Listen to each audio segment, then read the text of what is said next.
గురించి ప్రస్తావన తీసుకుని వస్తూ గత 2 రోజుల నుంచి కూడా ఈనాడు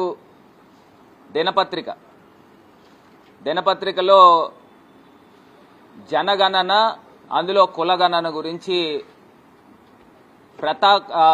ప్రధానంగా శీర్షికలో వాళ్ళు ప్రస్తావించడం జరిగింది.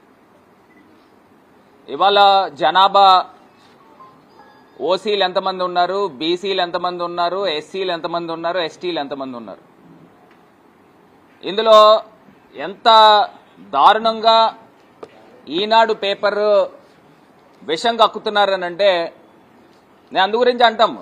ఈనాడు పేపర్ బీసీలకు వ్యతిరేక పేపర్, బీసీలని అనగదొక్కే పేపర్ కిందన ఇవాళ అభివర్ణిస్తూ ఉన్నాం. ఎందుచేతనంటే ఇవాళ ఈనాడు ప్రధానంగా ఆంధ్రప్రదేశ్ రాష్ట్రంలో ఇది ఇవాళ పేపర్ అండి. ఈనాడు పేపరు రాష్ట్రంలో ఎస్సీల జనాభా 18% అని చెప్పారు. అదేవిధంగా ఓసీలు 23% అని చెప్పి ఇక్కడ మెన్షన్ చేస్తూ ఓసీలు 23% అని మెన్షన్ చేస్తూ వెనకాల టేబుల్ 2వ పేజీలో టేబుల్ వేశారు. ఈ టేబుల్లో మొత్తం జనాభా ఎంతమంది ఉన్నారు, ఎస్సీలు ఎంతమంది ఉన్నారు, ఎస్టీలు ఎంతమంది ఉన్నారు, ఓసీలు ఎంతమంది ఉన్నారు, అదేవిధంగా కులం పేరు చెప్పని వాళ్ళు ఎంతమంది ఉన్నారని వేశారు తప్పితే బీసీల జనాభా ఎంతమంది ఉన్నారు అనేది ఈనాడు పేపర్లో ఎందుకు వేయలేదని అడుగుతున్నా. అంటే మీరు విషం కక్కే పేపర్ కాదా అని అడుగుతా ఉన్నా. ఇప్పుడు రాష్ట్ర జనాభాలో ఎస్సీలు, ఎస్టీలు, ఓసీలు ఎంతమంది ఉన్నారో వేశారు, దాని పక్కన బీసీ యొక్క కాలం ఎందుకు వేయలేదని అడుగుతున్నా. అంటే బీసీలు ఇంతమంది జనాభా ఉన్నారు అనేది ప్రధానంగా మీ పేపర్లో వస్తే చంద్రబాబు నాయుడు గారికి గుండెలో గలుక్కుమంటదనా, ఎందుకు వేయలేదని అడుగుతున్నా. ఇవాళ నేను అడుగుతున్నానండి,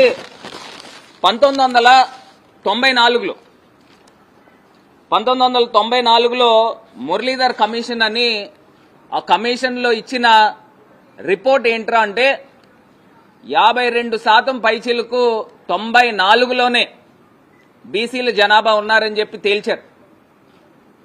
ఇవాళ ఈనాడు పేపర్ అంటే చంద్రబాబు నాయుడు గారి పేపర్. ఆ పేపర్లో అదే 50% మంది అంటే ఇంకొక 2% మంది జనాభా తగ్గిపోయి బీసీల్లో 50% అని చూపిస్తా ఉన్నారు. నేను అడుగుతా ఉన్నా, మీ చంద్రబాబు నాయుడు గారి యొక్క కులము వాళ్ళ జనాభా ఎప్పుడో 20 సంవత్సరాల హెడ్లో ఉంటారు. వాళ్ళు జనాభా నియంత్రణ చేసిన వాళ్ళు బీసీలు జనాభా ఇవాళ మీరు నిజంగా చిత్తశుద్ధితో చేస్తే సుమారుగా 60% దగ్గర బీసీ జనాభా ఉంటారు.